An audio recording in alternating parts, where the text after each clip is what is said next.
Hi, welcome to the exciting AdWords Essentials training course, where you'll learn how to effectively launch your very own Google Ads campaign, drive quality traffic to your website, and increase your sales, even if you're completely computer illiterate. And you'll be doing all of that in a little over an hour. This is really exciting stuff, and we're so thankful you've chosen to come along with us for the ride. And remember, you're never alone. If at any time you have a question on any of the points covered in this video, please don't hesitate to call us at 516-218-3722 or email us at info@adwordacademy.com, and one of our AdWords specialists will gladly assist you. It's now my pleasure to introduce you to our Senior Account Manager and AdWords Expert in Residence, Isaac Rudansky, who will be your instructor from here on out. Have fun! Hello, and welcome. Thanks so much for joining us. We're thrilled to have you on board. I started out as an artist and a freelance graphic designer, and I was looking for ways to sell my art on the web, get a little bit of exposure. Well, I stumbled across Google AdWords a while back, and after a long time and a difficult trial and error learning curve, I was able to finally harness the power of a successfully managed ads campaign to literally explode my online presence. Since then, my team and I have helped clients ranging from law firms all the way to coffee houses transform their businesses and boost their earnings with our online marketing techniques. And you're going to be able to do all that in under an hour. And let me tell you, there's nothing like this on the web. A comprehensive, easy to understand, step-by-step guide to launching your own professional campaign. So let's dive right in. If you're watching this video, then you probably already know what AdWords is, but just in case, here's a really brief overview. Google AdWords is the most powerful advertising platform by far that drives consistent, reliable traffic to your website, producing a significant increase in sales. With Google AdWords, you could precision target all of the consumers who are searching for the product or service you sell. And you only pay, and this is one of the coolest features in my opinion of Google AdWords, when someone clicks on your ad and actually lands on your website. So imagine you own a store, and maybe you do, that for example sells specialty mattresses. How much would you pay to get passerby who you already knew were interested in buying the exact mattress that you sell into your store to look around and perhaps chat with you, the owner? 25 cents, 50 cents, $1? That's the power of AdWords. But instead of reaching the local residents who want the special mattress you sell, you can reach everyone in the world who wants that mattress you sell. One of the most common questions I get is, where do my ads show up? Well, it's actually really simple. Let's take a look. So here's what it looks like when I typed camping gear into a Google search and hit enter. The top 3 results are actually paid advertisements from companies that sell camping gear. The ads on the side are similar, but they didn't win the bid to be in the highly coveted top 3 spots. We'll learn all about what it takes to be in the top 3 spots later, but trust me, with the right approach, it'll be a breeze.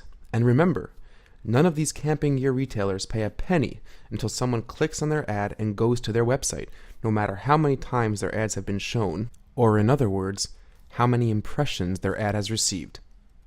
Just before we plunge into the first chapter, let's just take a moment to go over some pretty amazing statistics. 64.6% of all Google searches result in someone clicking on one of the top 3 Google ads when they're looking to buy an item. So just in case you were skeptical whether or not people actually click on those ads, they really, really do. And that actually makes sense, because more than 40% of Google users don't even know the top 3 results of a search are paid advertisements. And believe it or not, Google gets searched over 1 billion times a day. That's 720,000 searches a minute. So your customers are out there. They're searching the web for what you sell, and the competition is winning their business. Well, that's all about to change. Here's an outline of the steps we'll be covering in Chapter 1. I split the video tutorial into chapters to allow you to reference back to this outline page to make sure you have a good grasp of the steps before advancing to the next section. You'll be following along as I get to the AdWords webpage from my internet browser, use my Gmail account to create an AdWords account, choose the appropriate campaign settings, and set a daily budget for my campaign. For this tutorial, we're going to follow along with the previous example and pretend I'm setting up an AdWords campaign for my fictitious online camping gear store called Camper Hamper. We're also moving forward with the assumption that you have a Gmail account, but if you don't, no worries. Just head over to www.gmail.com and set up a quick email account with Google. You'll want to remember your email and password because you'll be using them soon to create your AdWords account. Now, let's go get those clicks.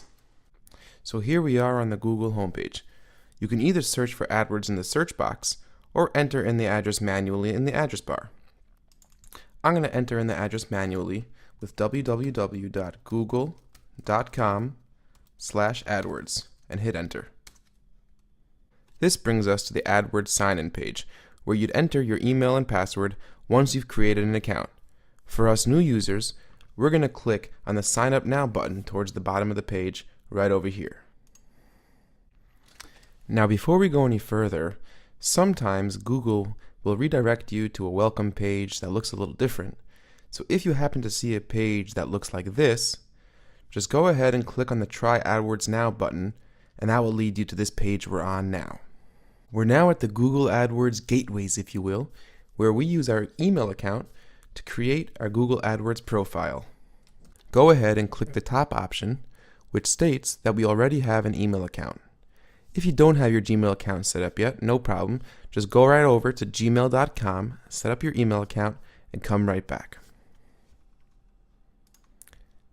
Once again, click the top button over here, which will conveniently allow us to use our Google account, our Gmail account, for our AdWords profile. When prompted, enter in your email and password.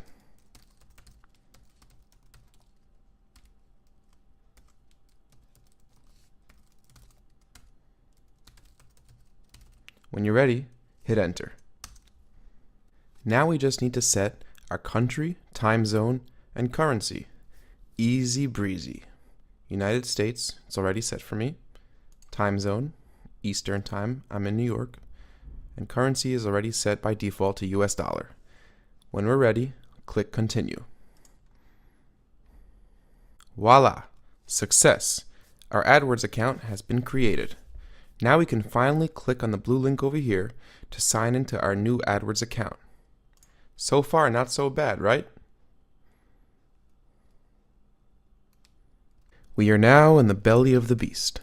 I know, it already looks like an overwhelming amount of information. Seriously, what are opportunities? But don't worry, we're going to cover everything at the right time. And more importantly, we're going to cover the things you don't need to worry about, so you could focus your efforts on the essential tools and techniques that will yield the greatest results. For now, just go ahead and click on Create Your First Campaign. Yeah, it's a lot to swallow at once, but I promise, by the time we're through, you're going to be wondering what you thought the big deal was. Now it's time to begin our first campaign and choose our desired settings. The first thing we're asked to do is enter in a campaign name. Now, if you're wondering what the difference between a campaign and an account is, a campaign includes your ads and keywords, or search terms, more about that later, that lead customers to your business's website. Say you're also trying to promote your new cookbook you recently self-published, so you might have one campaign running ads for your camping gear website, and another campaign running separate ads that lead people to a landing page where you're selling your cookbook. You can run as many campaigns as you'd like within your one account. But before we get ahead of ourselves, let's just focus on building our first campaign. Since I'm going to be advertising for Camper Hamper, I'm going to name my campaign Camper Hamper.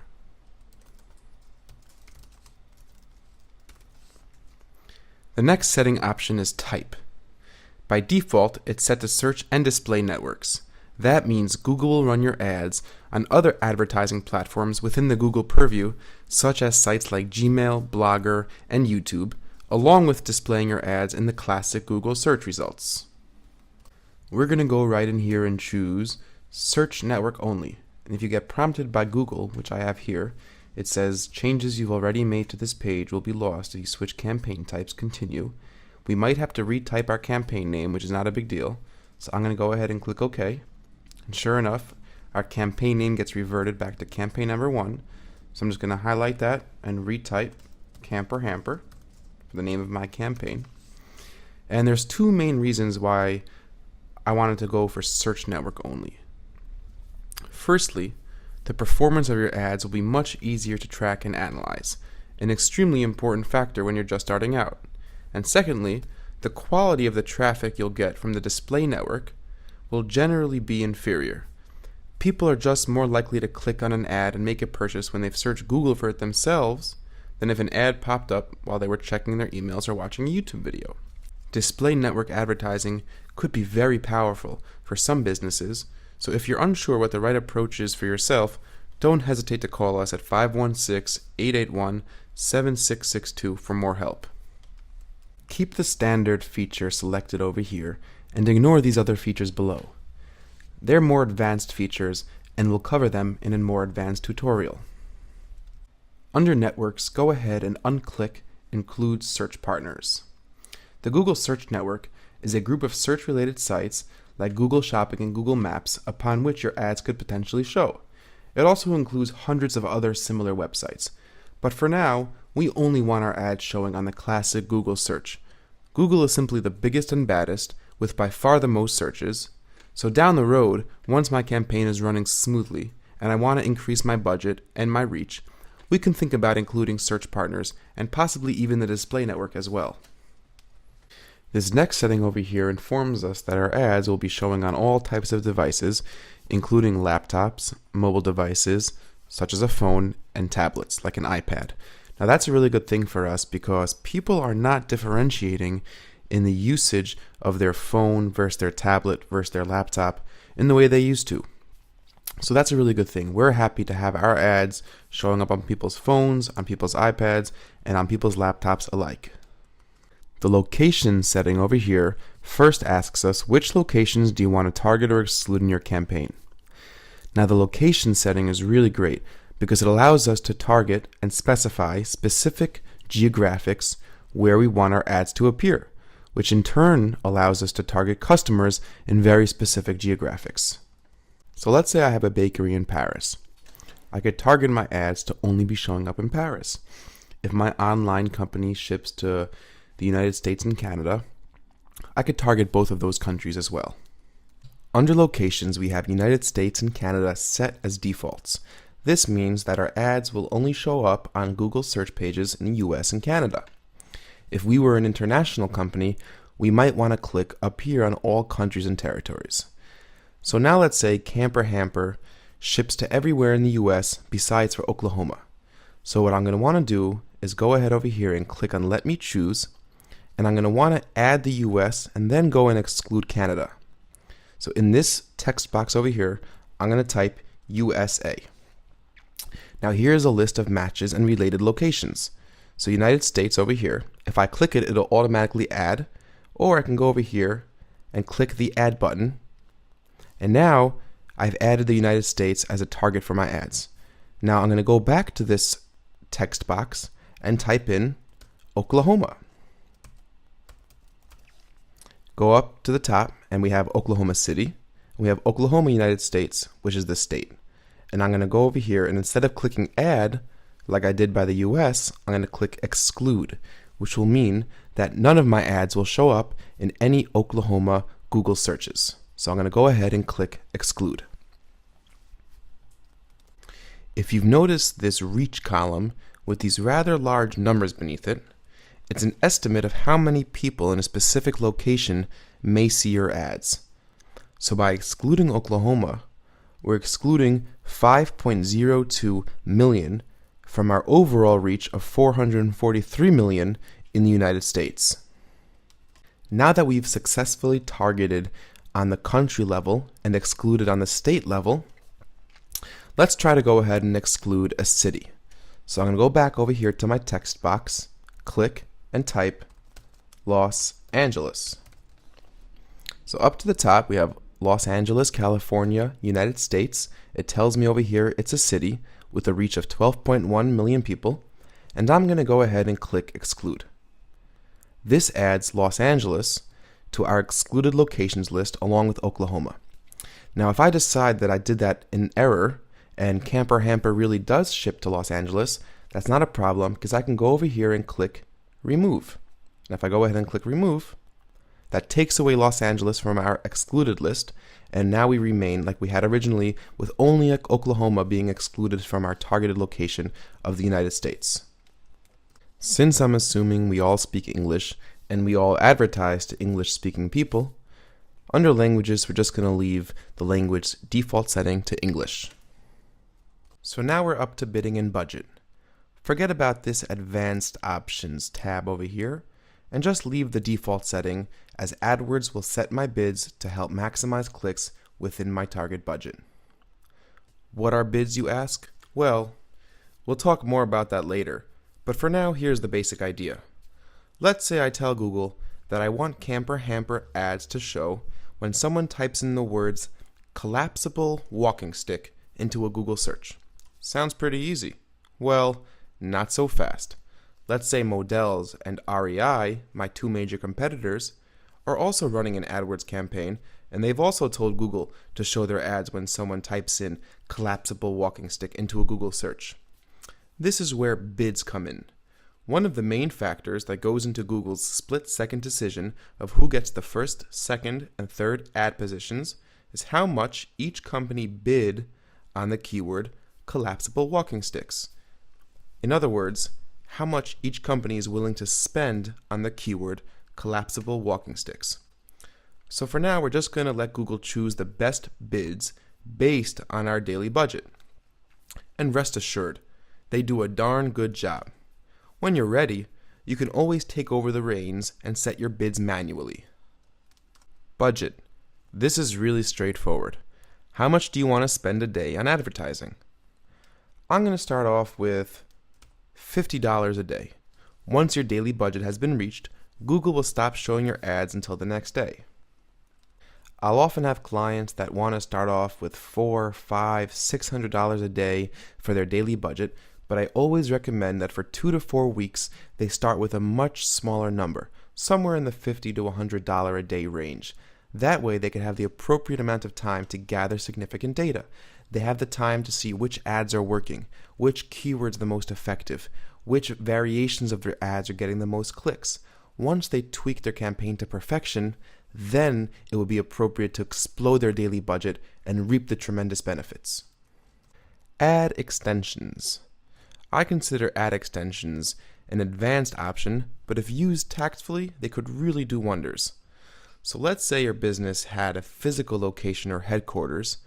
You can enter in a location ad extension, which will then cause your address to show up beneath your ad in a Google search result. This accomplishes two major things. One, a user can click directly on the location and get directions to your store from Google Maps without the hassle of navigating your business's website. And number two, it makes your ad bigger, taking up more real estate on the screen, which is always a huge plus. So I'm going to add my business address by clicking on the checkbox next to the word location, choosing Use Manually Entered Address, and using the text field over here to fill out my company name and my company address. Now, since I don't have an actual company called Camper Hamper, I'm just going to use my own business address.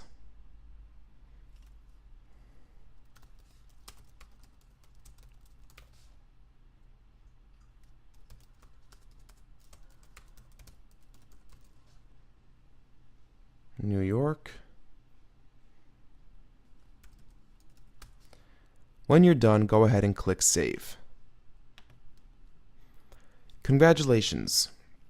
You've just made a location-based ad extension. Phew! We've made it to the bottom. Go ahead, give yourself a pat on the back, and then click Save and Continue. Now we're ready to create our first ad group, write our first ad, and select our keywords. But before we do that, let's take a little bit more of an in-depth look on how to write killer ads. Before we talk about the ins and outs of writing great ads, here's a brief outline of what we're going to cover in Chapter 2. Naming your first ad group. We'll talk more about understanding ad groups soon, but for now, An ad group is a group of ads being triggered by a specific group of keywords or search terms. So for example, I'd probably have one group of ads to target camping tents, another group of ads to target hiking backpacks, and so on and so forth. This allows me to specify that searches related to camping tents will only trigger my ads promoting my camping tents, and searches related to hiking backpacks will only trigger my ads promoting hiking backpacks. Pretty neat. Then we'll create our first ad starting with a headline and then moving on to our 2 lines of ad text. We'll then choose the appropriate destination URL or landing page. So for the ads that promote my camping tents, I'm going to want to direct users to the page of my website that sells camping tents. This concept is referred to as landing page relevancy. We'll then take a look at Google Ads preview window, and then we'll talk about understanding different keyword matches. If you don't know what that is, just hang tight. We'll get there.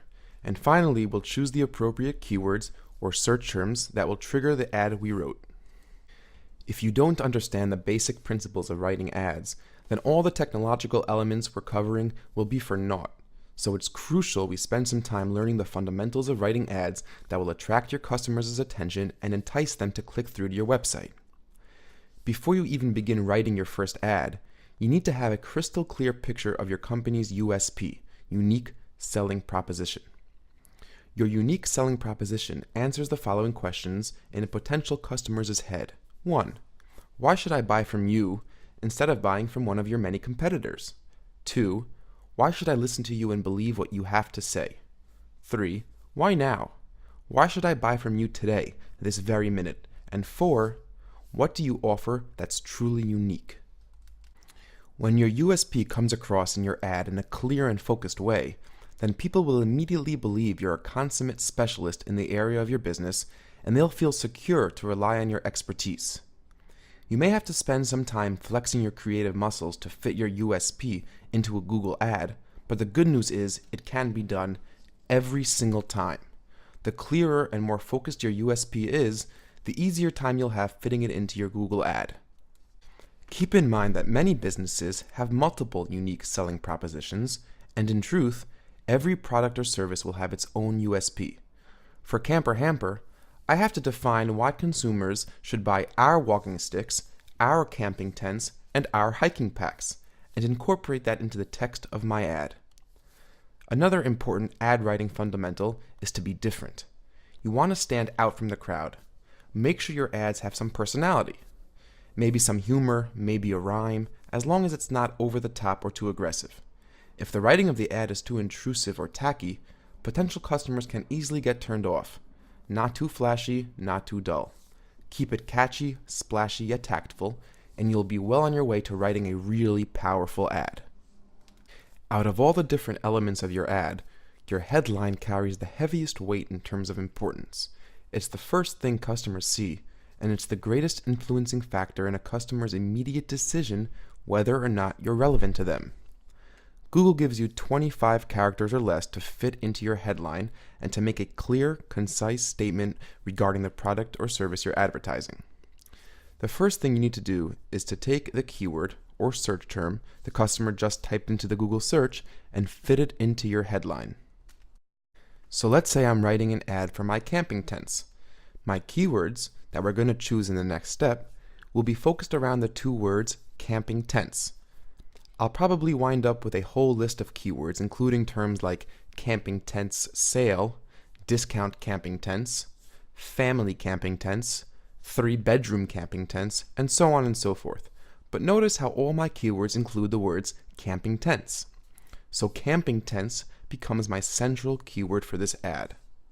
That means that I must find a way to include the words camping tents into the headline of my ad. This accomplishes 3 things. First, words in my ad that match the words from the search that triggered the ad will be bolded to catch the attention of the customer. So including the central keyword in the headline of the ad is a sure way to have some of your ads show up in bold letters, which will attract the attention of more customers.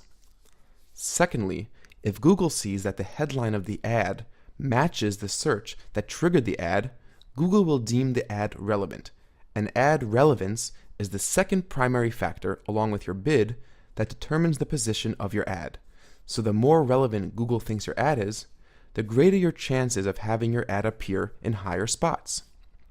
Thirdly, and perhaps most importantly, the customer will recognize the headline matching precisely with what he just typed in and will immediately regard your ad as a relevant result. The more alike your headline is to what the customer typed into the Google search, the more likely he or she will click on your ad. Google is very strict with words written in all caps, but they do allow you to capitalize the first letter of every word. This is an easy, tried and true secret to helping your ad stand out from the crowd and catching the early attention of your customers. The last fundamental of writing headlines concerns the very important marketing concept that no matter what you think or how badly you want it to be true, your product or service is just not for everyone. I want my camping tent to be really exciting for outdoorsmen, but really boring for a teenage girl searching for acne cream. If you try to cater your ad to too broad a range of people, you'll end up getting the attention of nobody. Know your customer and write your ads with them and only them in mind. Google gives us 2 lines of text, each with 35 characters or less, to further convince our customers to click on our ad and buy from us. This is your time to shine, to really let your personality and the uniqueness of your product come through. The absolute cardinal rule for your 2 lines of text is to use the first line for the benefits of your product or service and the second line for the features and offers. Ads have been shown to get up to 36 times the click-through rate just by switching around the order of the benefits and features without changing anything else in the ad. Absolutely amazing. So for example, let's go back to my camping tents.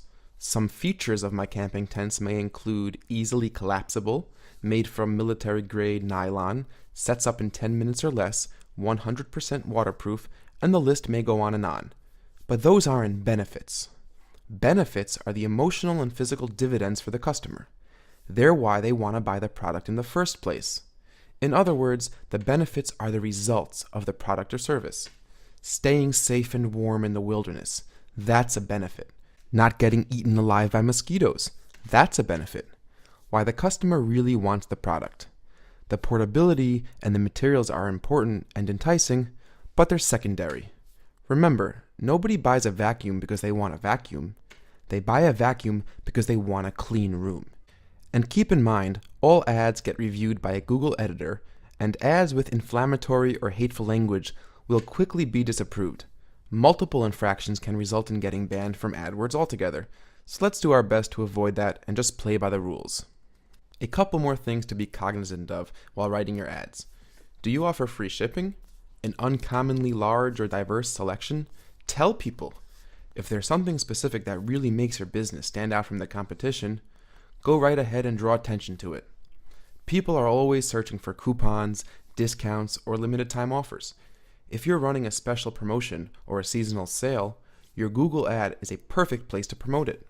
So if you're offering, say, 20% off to new customers, go ahead and put that in the second line of your ad. Now, you definitely shouldn't make yourself crazy about this last tip, but it is something worthwhile to keep in mind. While you're writing your ad, you should have a good idea what web page that ad will land customers on. So back to our example, my ads for camping tents is going to lead my customers to my web page that lists my camping tents for sale. But I want to also keep an eye on the general content of that specific web page, like promotions, shipping rates, and offers, and also keep an eye that the content of my ad is in tandem with whatever my customer is going to see once they click on it. If my customer sees one thing in my ad, and then another thing on my website once he or she clicks on the ad, well, it won't do very much in the way of creating a sense of trust and honesty, and the chances of converting that customer to a sale will have drastically decreased. Now let's take everything we just learned and go write our very first killer ad.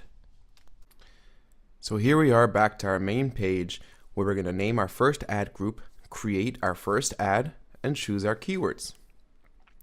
The first thing we're going to do is name our first ad group. Instead of advertising for the general camper-hamper business, I've decided to dedicate this ad group to our new line of cutting-edge hiking packs.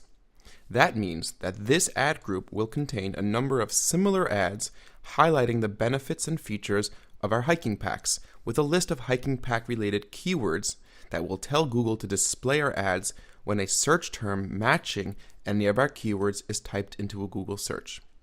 Put simply, the ads in this ad group we're creating now will show when someone searches for hiking packs, and they may not show when someone searches for camping stoves.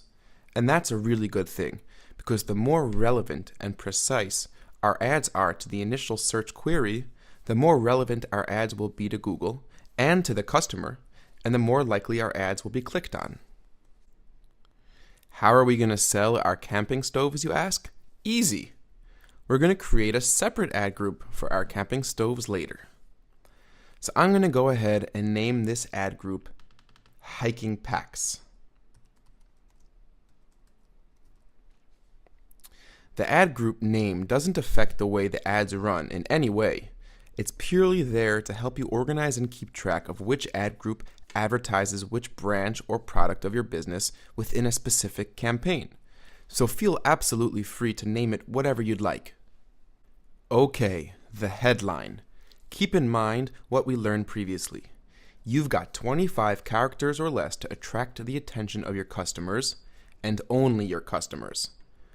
We're going after the attention of people who are already searching for hiking packs, so make sure you let people know in your headline that you offer exactly what it is they're looking for. And always keep in mind to include your central keyword in the headline text. So we already know that our central keyword for this ad group is going to be hiking packs, so I know I need to include hiking packs in my ad headline.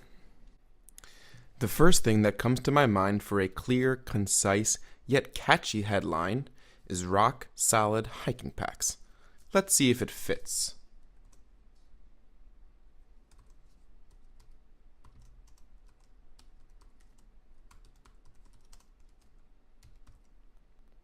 Yep, it does. And notice how I made sure to capitalize each letter. If you go over your allotted characters, you'll be prompted by Google like this: a negative sign followed by the amount of characters you've exceeded your allotted space. So I like rock solid hiking packs as an ad headline for a couple reasons. One, it's straightforward. I'm letting my customer know that I offer what it is he's looking for. I tell him straight out and I leave nothing unclear. Two, it's bold. I'm not ambiguous about my product. I know it's great and I'm not afraid to say it. Three, it's not over the top or too self-indulgent. And four, and most importantly, it includes my central keyword in my ad text. You don't have to overthink the headline now, because you can always come back later, and I'm going to show you how, and change this ad around and write additional ads. Once you have multiple ads, Google will alternate your ads and you'll get to see which one of them is performing better. Once you gather significant data, you could delete the ad that's performing worse and write another one to test against the winner. This is called split testing, or A and B testing, and we'll talk more about that in a little bit. Now we're ready to write our first line of our ad, also known as the description line number 1. Remember our USP, unique selling proposition. Why we're unique. Also remember that the first line should always focus on the benefits of our product and save the second line for features. So since I'm an expert in the market, I'm really not, by the way, this is just an example, I know that 2 major hiking pack problems are back pain and skin irritation from straps. I also know that my innovative buckling mechanism on camper hamper packs solves both of these universal issues. So right off the bat, I figured out my USP for my camping packs. We're unique because we offer a solution to 2 serious problems, a solution that my competitors don't offer. So I gotta see if I can highlight these benefits in the first line of my ad. Remember, solving back pain and skin irritation isn't a feature of the camping pack, it's a benefit, and a far more powerful selling tool than telling your customers how many pockets your pack has. So let's see if I can fit this into my first line of text.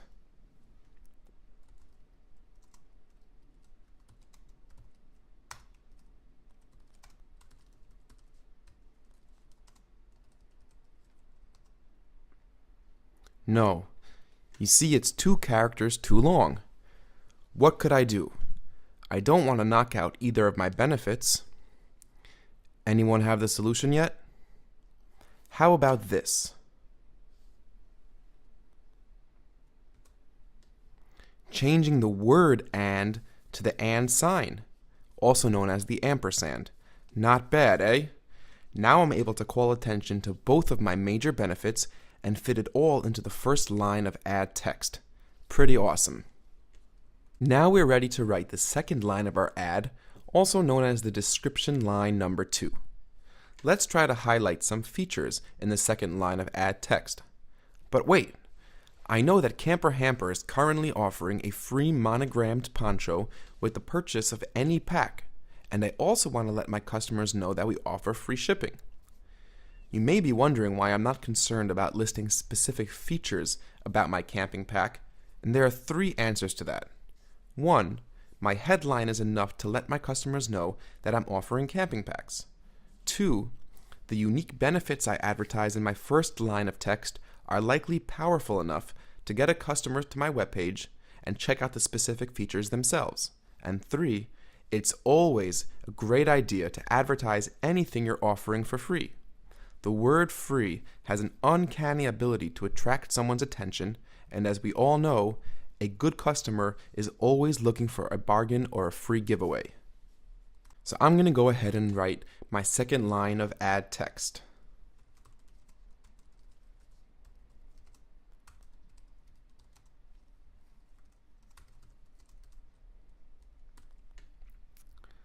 If I had an extra character, I might put an exclamation point, but since I don't, I'm just going to leave it the way it is. So here we have it, our very first ad. We adhered to the guidelines, and I'm really happy with the way this ad turned out. And remember, you can always come back and play around with it later. But it's definitely a solid start. The display URL is the web address that will show in the ad. Sometimes an actual specific page URL is really long and unsightly, so Google lets us use the general company URL to be shown with the ad. The destination URL down here is where we're going to enter the actual page URL that we want our customers to land on after clicking on an ad. So for example, if I actually had a website called Camper Hamper, and sorry to disappoint any of you who thought I did, I'd use camperhamper.com as my display URL and maybe something like camperhamper.com/campingpacks as my destination URL. If you don't know your destination URL, all you have to do is go to the destination web page and copy the entire address in the address box and then paste it here in the destination URL box. I'll show you how to do all that in just a second. So since I don't have a website called Camper Hamper, for the sake of this tutorial, I'm going to use the REI website. If you don't already know, REI is a large outdoors company that sells all sorts of camping and hiking gear and equipment. I just bought a pair of ski boots from them, and their customer service was absolutely amazing. Highly recommended. So for the display URL, just plug in rei.com. Simple enough. For the destination URL, I want my customers to land on the page that sells hiking packs. So I went to rei.com and searched for hiking packs and landed on this page. This is the page I'd want my customers to land on after clicking on a hiking pack related ad. So I'll just copy the address from the search bar, go back to my AdWords tab, and paste it into the destination URL box like this.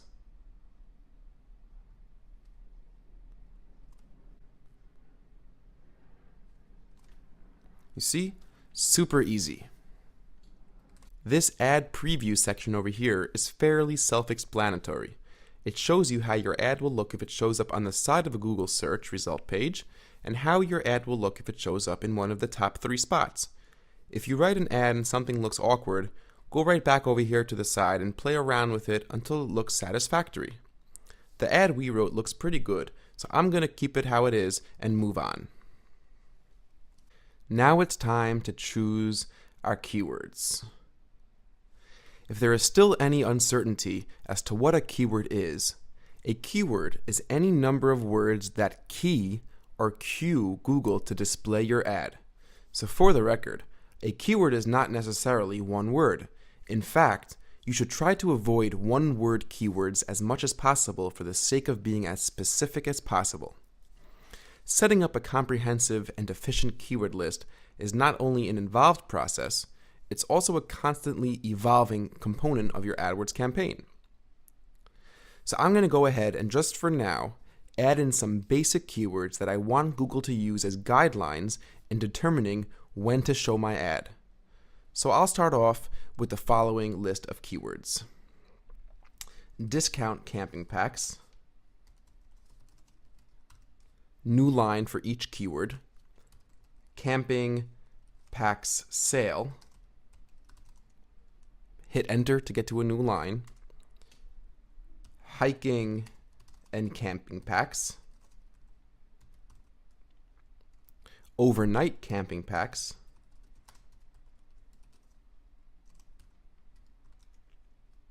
Lightweight camping packs.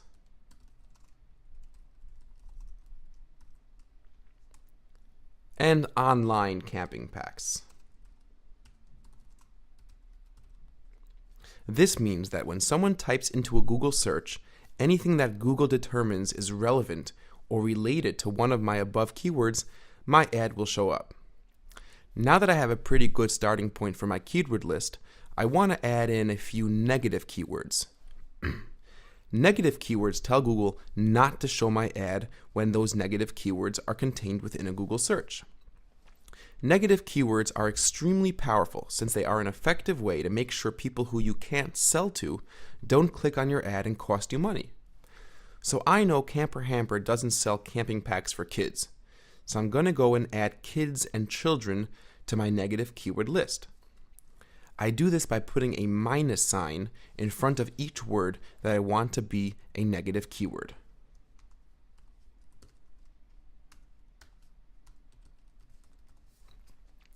So before I entered those two negative keywords, my ad might have shown up when someone typed in kids camping packs for sale, since camping packs for sale is a keyword, and Google might determine that I'm relevant enough even if the search also contained other words that weren't part of my keyword.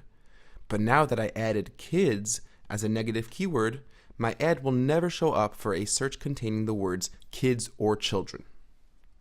So bear in mind to add negative keywords for whatever your product or service does not offer. If there is a movie or a game that shares similar words to your product or business, you might want to consider adding movie or game as negative keywords. If there are other companies that offer for free what you're selling, then you might want to add the word free as a negative keyword. I think you get the idea. Now we can move on to the next step. We've named our ad group, wrote a killer ad, double-checked our ad in the ad preview, and created a solid list of positive and negative keywords. Let's go ahead and click Save and continue to billing. Now we're going to set up the billing component of our account. The first thing Google asks us to do is to select the country or territory where our billing address is located. So I'm going to go ahead and select United States and click Continue.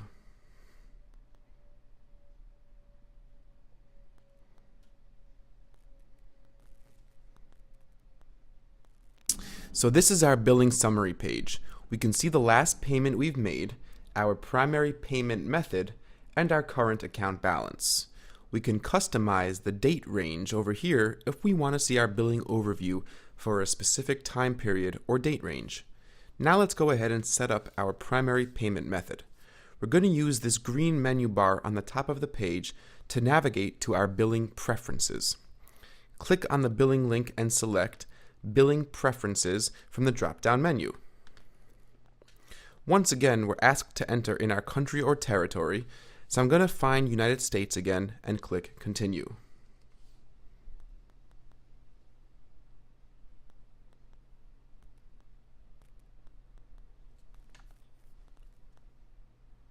Now we're ready to set up our billing profile. So let's go ahead and enter in our business information. Business name,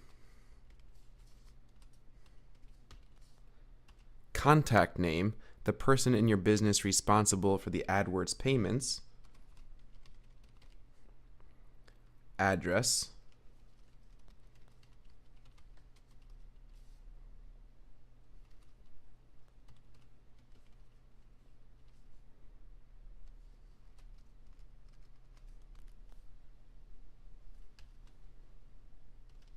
and finally phone number.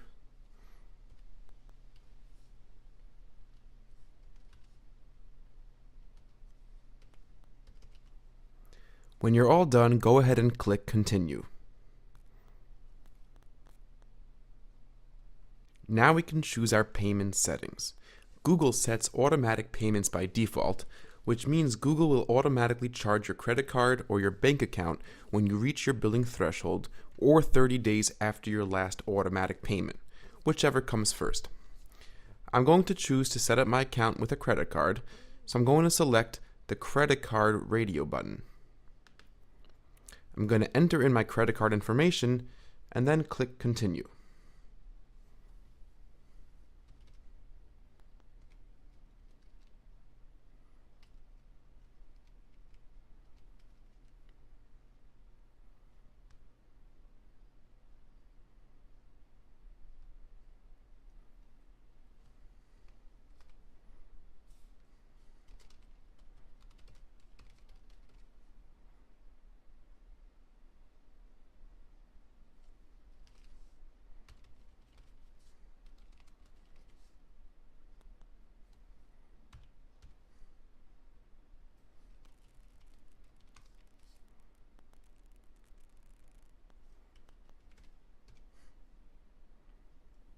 When I'm done, I'm going to click Continue. We're now prompted with a standard terms and conditions page, so go ahead and click Yes, I agree to the above terms and conditions, and then go ahead and click Submit and activate my account.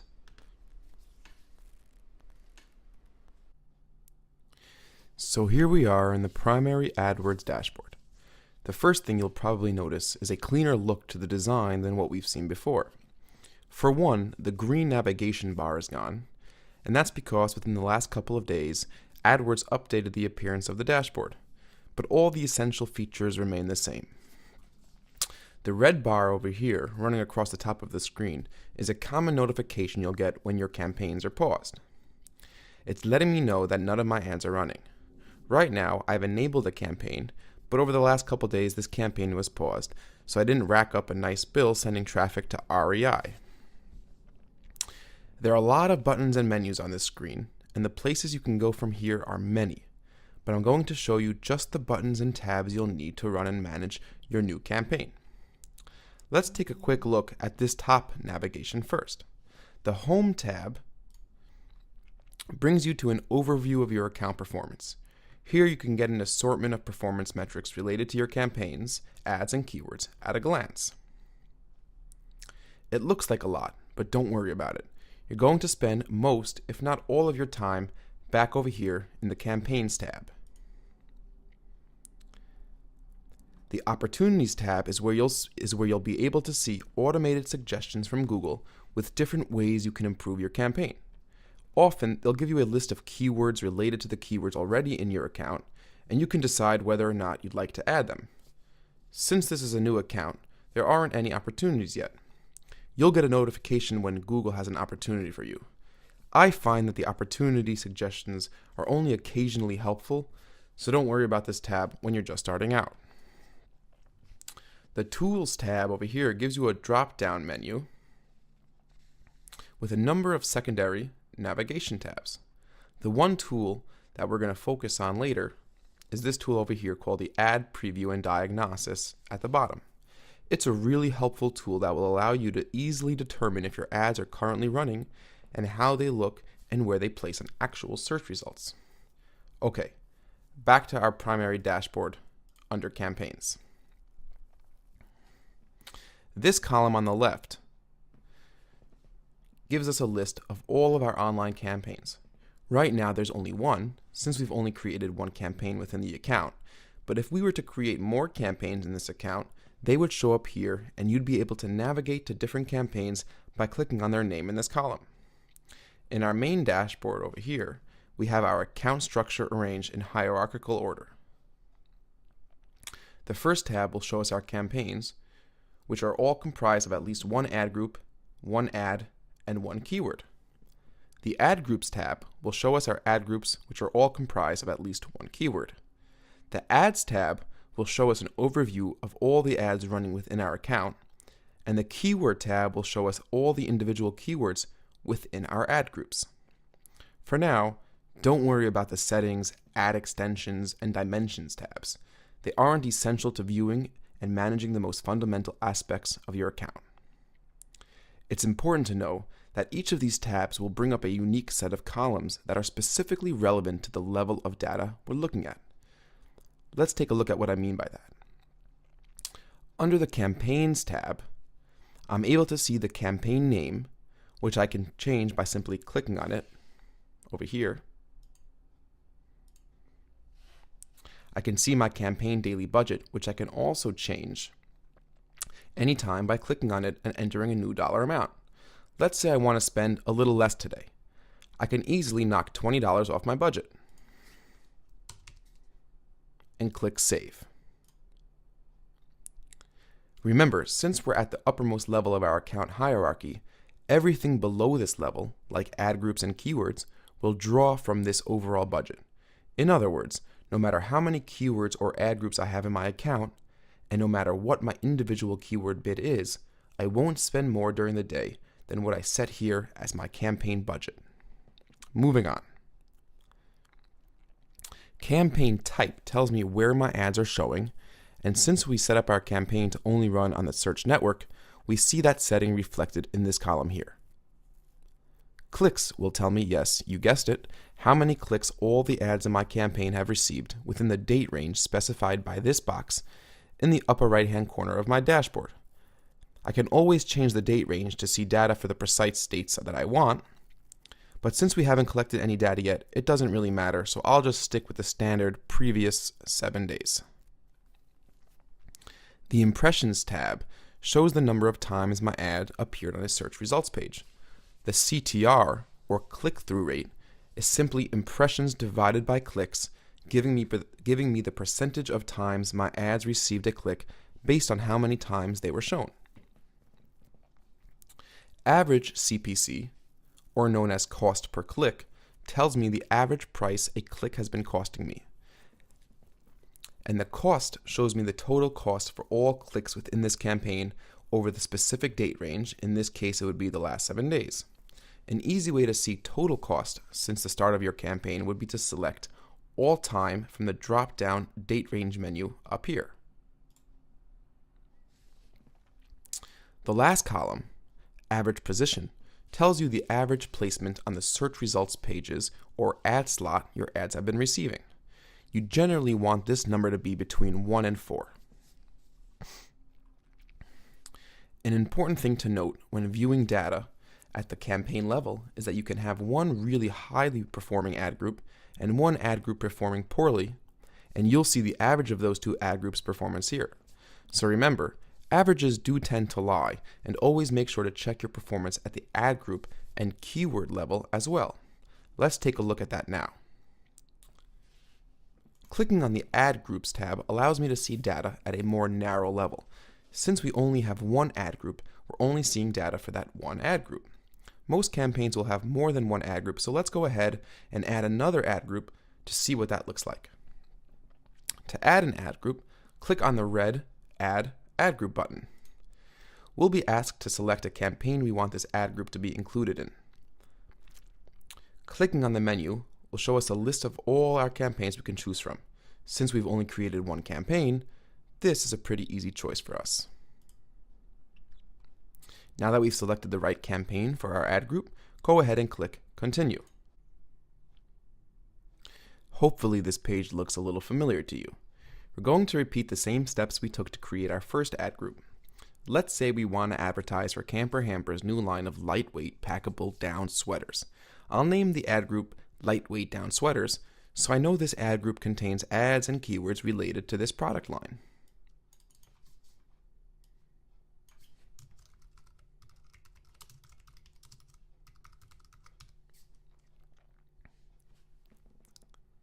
Keeping in mind our ad copy guidelines, let's write a basic ad. It's not going to be perfect the first time around, but we can always come back later and tweak the ad as much as we'd like.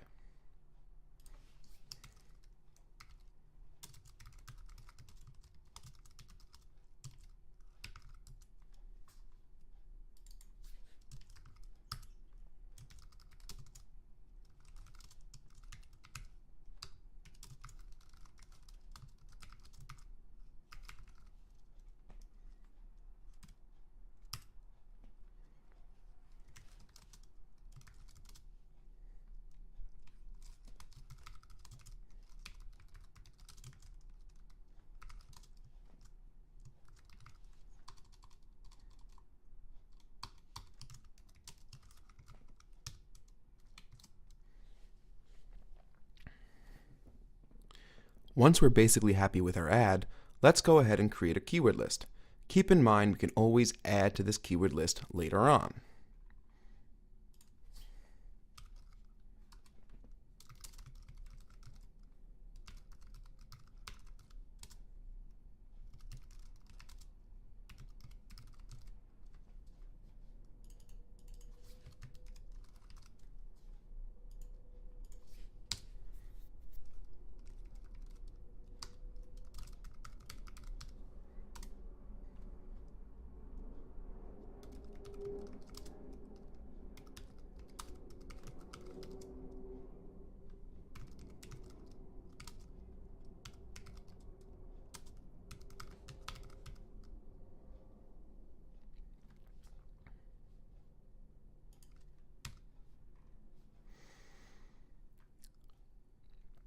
Since we don't sell children's jackets, we'll add children as a negative keyword, along with a couple other terms that I don't want my ad to show up for. Remember, in order to add a negative keyword, enter the keyword with a minus sign in front of it.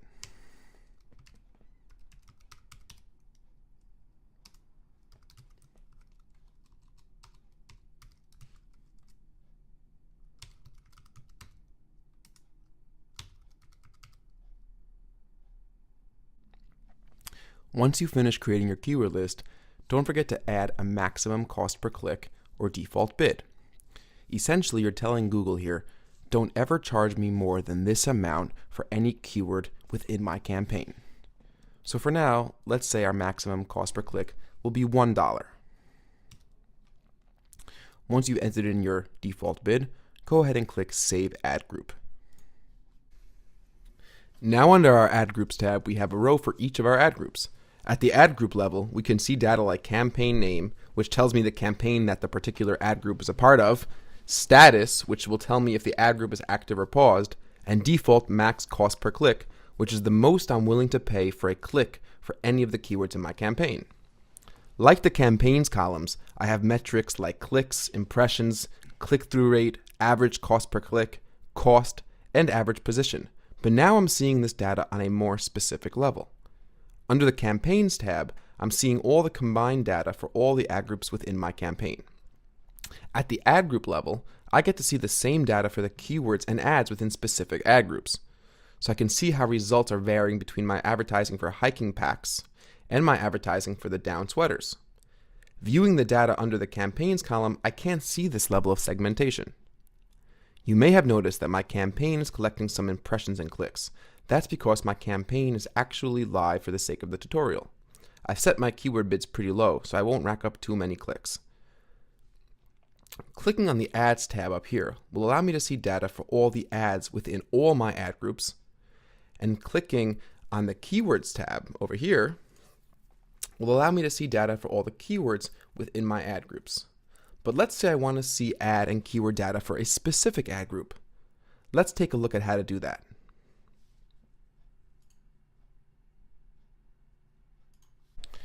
Head back over to your Ad Groups tab where we can see data for all of our ad groups.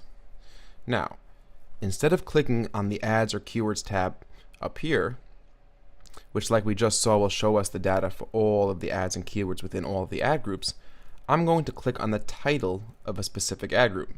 Doing this will allow me to see the data on the next level down the ladder for that specific ad group. So clicking on hiking packs will take me directly to the keywords in the hiking packs ad group. To get back to my Ad Groups tab, I need to click on my campaign name in the left column over here, and I'll be brought back to my Ad Groups tab. If I want to now see the data for our new ad group, Lightweight Down Sweaters, all I need to do is click on the ad group name. Now let's take a look at the basic columns we're seeing at the keyword level. First, we have the keyword itself. Then we have the status of the keyword, the max cost per click, which is in essence my keyword bid, clicks, impressions, click-through rate, average cost per click, cost, and average position. By now you're getting familiar with these columns, but the important thing to note here is that you're seeing this data at the most detailed and narrow level possible. Instead of seeing things like cost per click and impressions at the campaign or ad group level, you're seeing all that data for each and every individual keyword within your account. To sort the list in ascending or descending order of any of these columns' metrics, simply click on the top of the column and the list will sort accordingly. I usually like to see which keywords are getting the best click-through rates, so at some point in reviewing the data within an account, I'll be sure to go into my Keywords tab and sort the list by click-through rate by clicking the top of the CTR column. Now, let's say I want to change my max cost per click bid. As we could see over here, all my keywords in this ad group have a $1 max cost per click. But let's say I see that my average position for down jackets and packable down sweaters is a 5 or a 6, and I want to bid a little higher on that keyword to kind of bump up the average position. So that's really easy. All I need to do is select the checkbox by the keywords' bid I want to change. So we're going to check down jackets and packable down sweaters. You're going to go over to Edit, click on Change Max Cost Per Click Bids, and I'm going to set my max cost per click bid to, let's say, $1.75.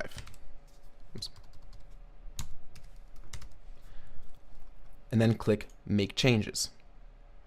So that was very easy. Now, down jackets has a max CPC of $175, and packable down sweaters also has a max CPC of $175. Now, as the next few days go on and I get a lot of clicks and impressions, I'll be able to see if this increase in bid was sufficient to bump up my average position to a more desirable ad slot on the page. Now let's say I want to add a couple keywords. I did some research and I found that I'm not getting all the searches that I could be getting for this list of keywords I have here. Let's say instead of having only down jackets and packable down sweaters, I want to have lightweight down sweaters as a keyword. So adding a keyword or adding a number of keywords is also a really simple thing. All you need to do in the Keywords tab, like we're in now, go ahead and click on the Add Keywords red button here and simply type in the keywords you want to add. So for now I'm going to add one keyword. Packable down, not packable down sweaters, but lightweight down sweaters, which is one of the keywords we don't have in the account yet. You'll notice on the right, Google will suggest some automated suggestions here. If you see any keywords that really strike a relevance to your product, go ahead and add them. I'm looking quickly through this list, and I don't see any keywords that really strike me. But let's say I say, hey, feather down jacket. That's something which people search a lot. That's really what my product is. It's very relevant. All I gotta do is take the keyword, click add, and Google automatically adds it to my added keyword list. Go ahead and click save. And now those two new keywords have been populated in my keywords list. Now let's say I come back in 2 weeks and I see that the keyword feather down jacket has received 500 impressions and only 2 clicks, which would be a really, really low CTR or click-through rate. So clearly this is not a good keyword for this ad group. It could be that this keyword would be best served in a different ad group with a different ad, or I might just need to phase out this keyword from my campaign altogether. But for now I just want to go ahead and pause this keyword. So how do I pause a keyword? Well, it's really easy. This green dot on the left of the keyword indicates that this keyword is currently enabled. To pause it, just go ahead and click on the green dot, select paused, and now feather down jacket will not trigger any of my ads.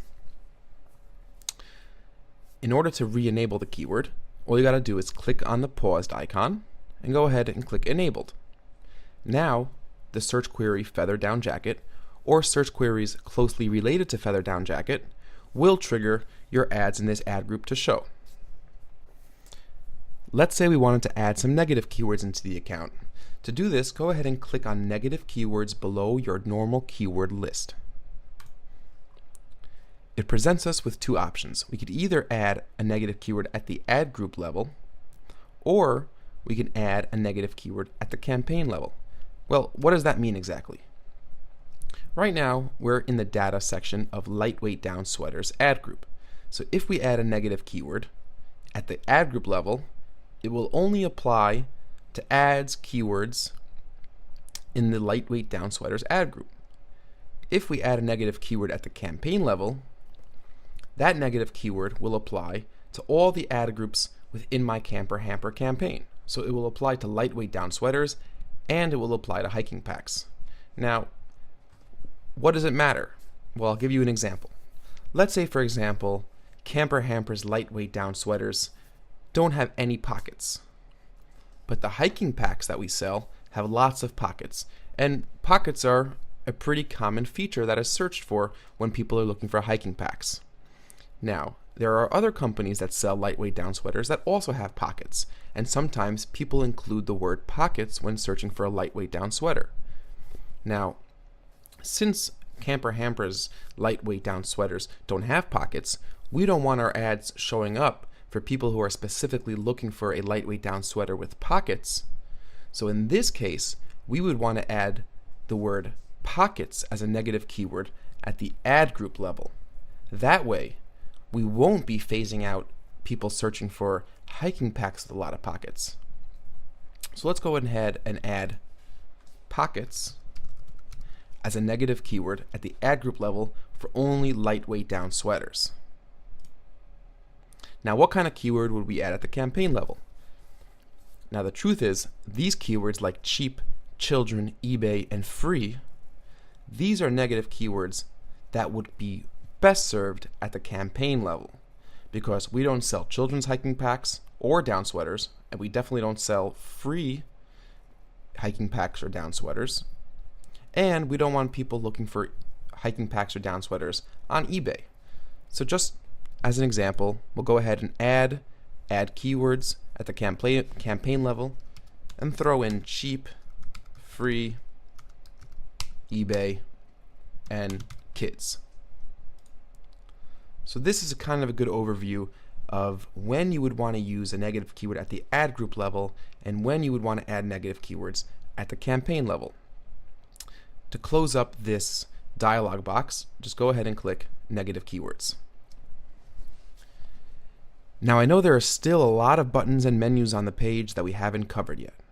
Most of these buttons lead us to advanced customizations and data dimensions, but they aren't integral to launching your first campaign. First, familiarize yourself with all the fundamental components of the dashboard, and then you should definitely come back and tackle the more advanced techniques and features that AdWords has to offer. Now, as you can see in the status column, while my keywords are individually enabled, they aren't running live because the camper hamper campaign is paused. To enable a paused campaign, we need to navigate back to our campaigns tab.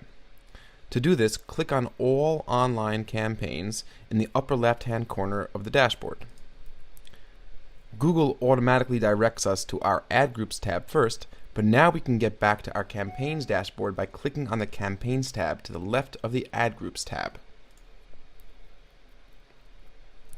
Like we saw in our keywords dashboard, all we need to do to enable a campaign is to click on the paused icon and select enabled.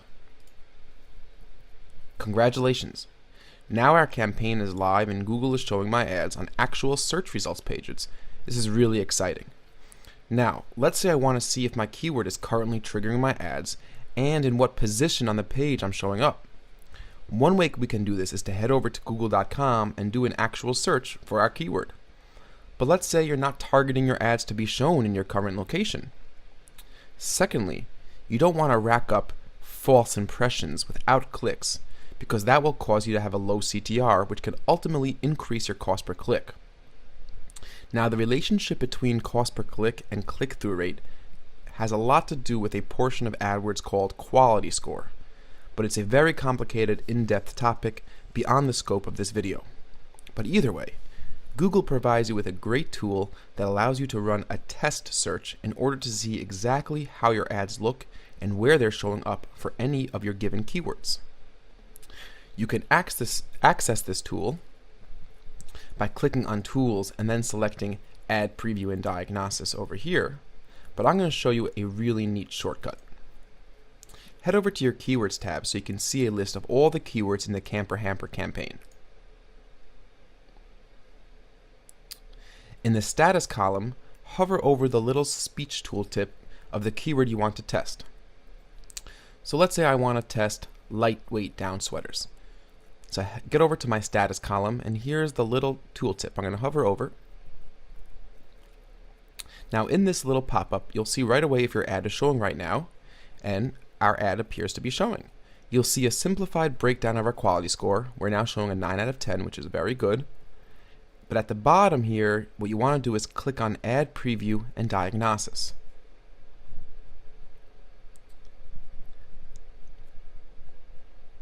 This takes us to the Diagnosis tool. But since I got here by a specific keyword, Google automatically populates the search box with the keyword I want to test. Pretty neat. I can edit my testing parameters by language, location, and device, but let's just stick with the default settings for now. Now to run the test, all we need to do is click the preview button.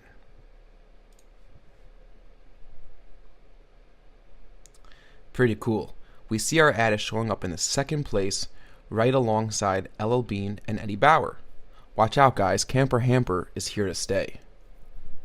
To test another one of your keywords, all you need to do is enter in the keyword in the search box and click preview again. So let's try testing down jackets, which is another one of our keywords. Go ahead and click preview.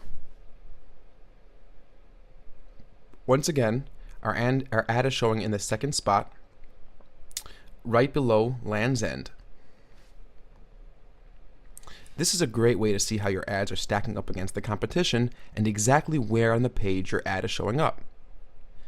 Now, since the keyword diagnosis tool lives in a new tab in our browser, I can easily get back to my AdWords dashboard by clicking the AdWords tab up above over here.